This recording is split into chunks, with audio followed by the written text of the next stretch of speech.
Hi everyone, welcome to my channel. This is Liz, but you might know me as Stamprgrl. As you may know, I am a guest designer for Crafty and Kimmie for the months of June and July, and I am super excited because Crafty and Kimmie is one of my favorite stores. I have quite a stash. So today we are doing a little bit of a sneak peek, and I have the Good Times and Tan Lines set, and I'm going to be making a Father's Day card with it. It's going to be monochromatic. It's going to be a peekaboo card, and it's going to be a triple fold.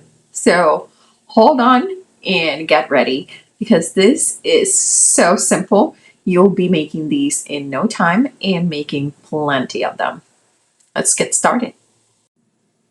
I will be doing watercolors. I have already stamped the little boy, and I am using the complexion Prima.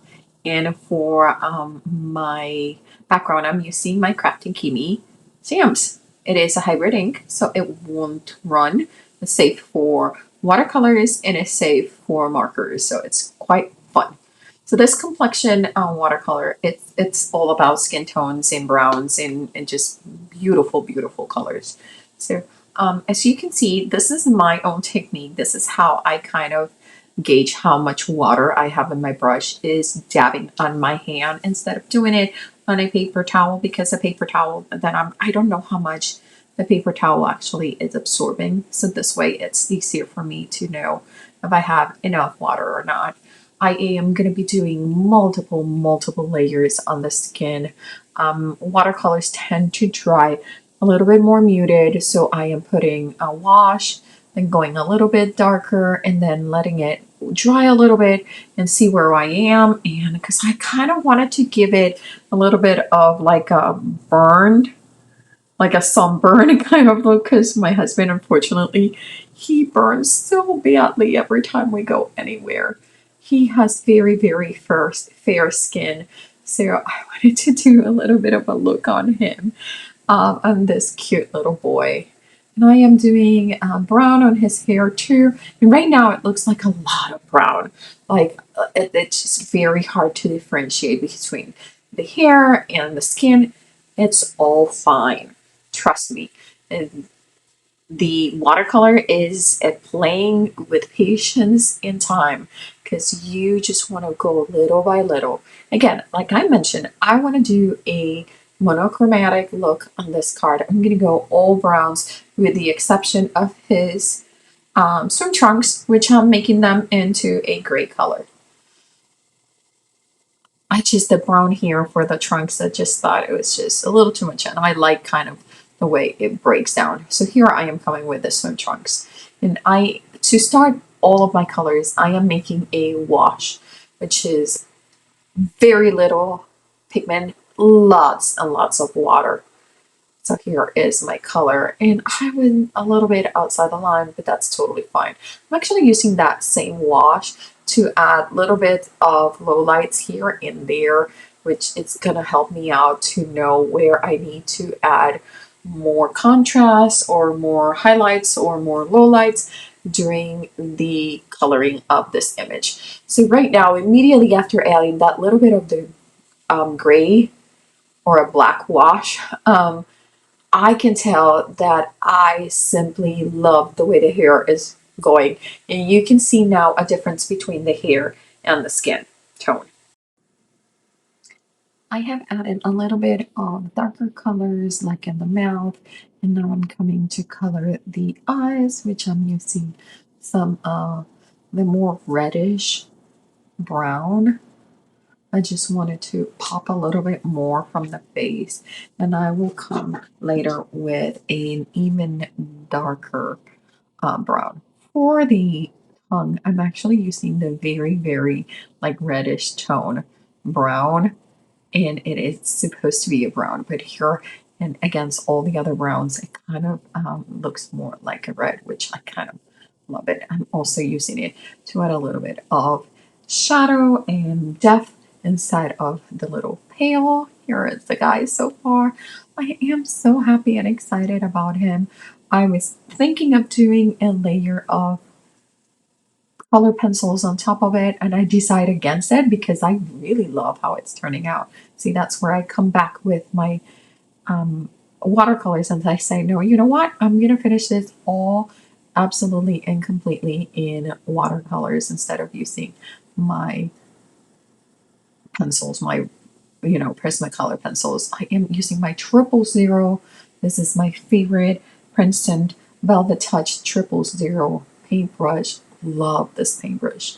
It is my favorite paintbrush. It's just thin, it's beautiful, and it was quite a little bit pricey, but so worth it.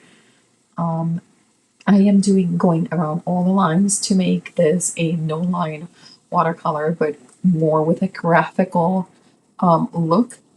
So following absolutely all the lines, the freckles, everything, the hair, absolutely everything is going to be going on this like fair skin peachy color.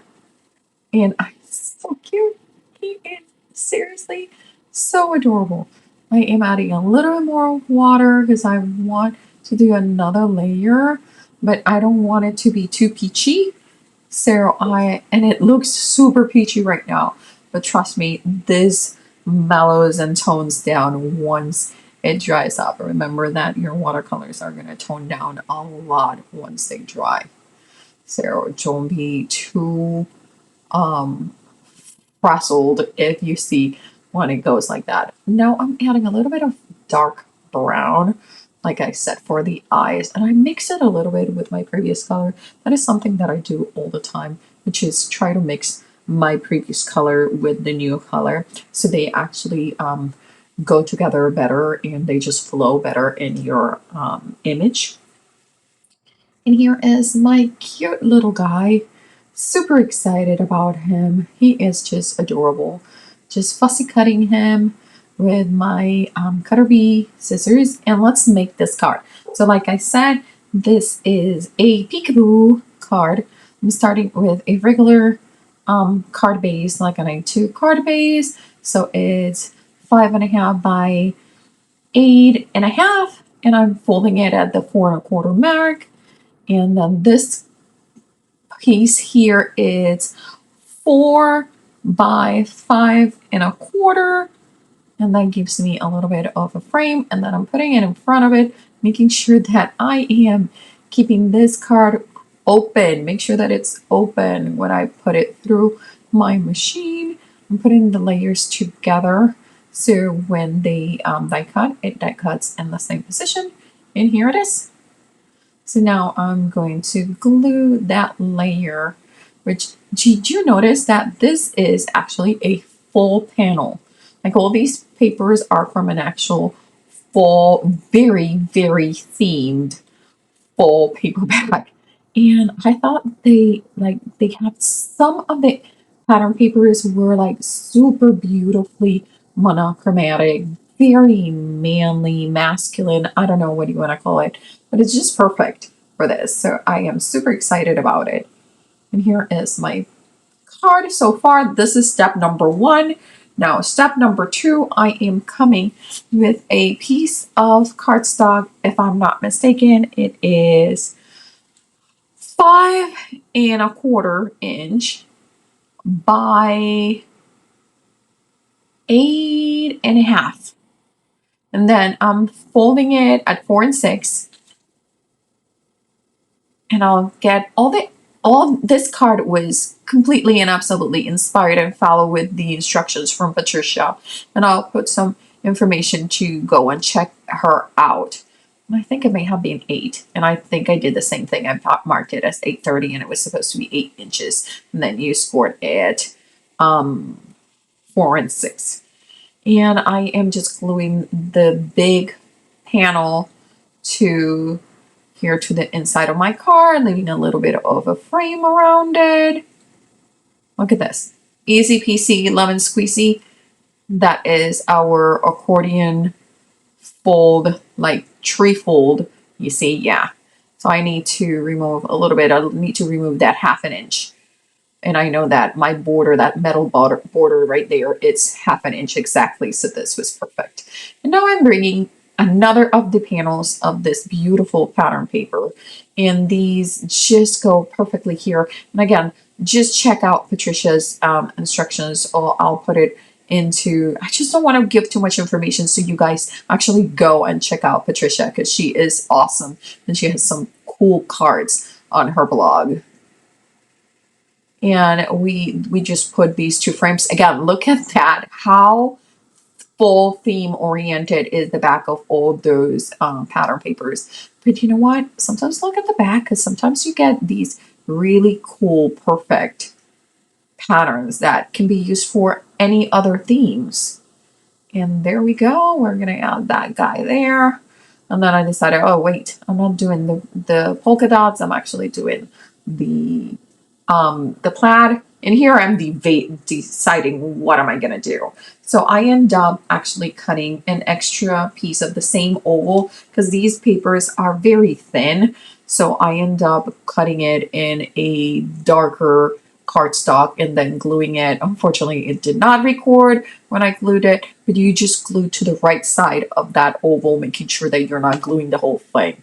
And then I did a little bit of a smaller oval. These are all from Cat Scrappiness. I love their die cuts. And just because it pops, and it's also the background, that little frame around it, it just looks so perfect when I put him in. Look at that. He is just perfection with those colors. I love it. I am adding a little bit of a highlights with my Arteza gel pen. Love this Arteza gel pen. The only thing that I will tell you is you need to make sure that when you store it, you either store it flat, or you store it facing down, because if not, the ink kind of separates a little bit, and you gotta work it out to make it work again. Again, this is using the brand new set Good Times in 10 Lines by Craftin Kimmie, which is sneak peek today and tomorrow at 2 p.m. Easter time. There is a release party at the Craftin Kimmie's Facebook group, friends Facebook group. Just come and join us. The release will be in the store by, I believe, 3 p.m. Easter time, right after the party. But there are going to be prizes, so you better go come and say hi.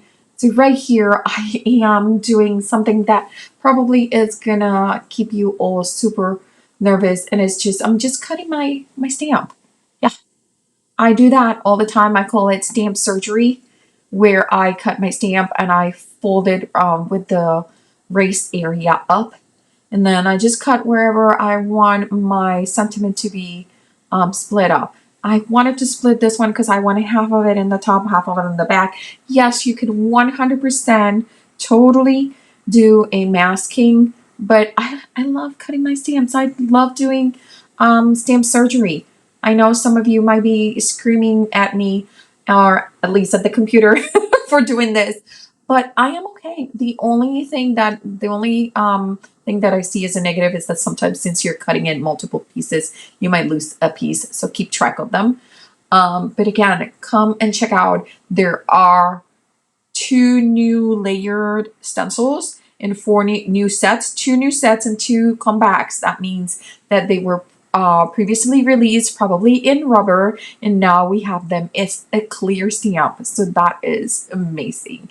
The quality is phenomenal. She is in Canada. She ships so fast.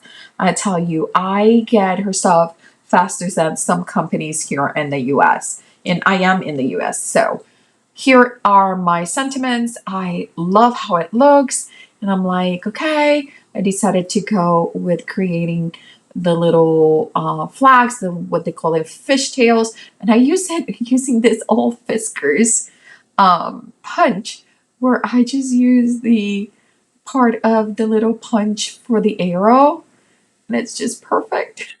So easy, and it's so fast, because I cut it the size of the end of the arrow, so I know exactly where I am in the middle. Totally love this, and I am so glad that I'm actually using my my punches. So I really hope that you enjoy this. I really hope that you enjoy my content. If you do, make sure you like, subscribe, and hit that bell for notifications.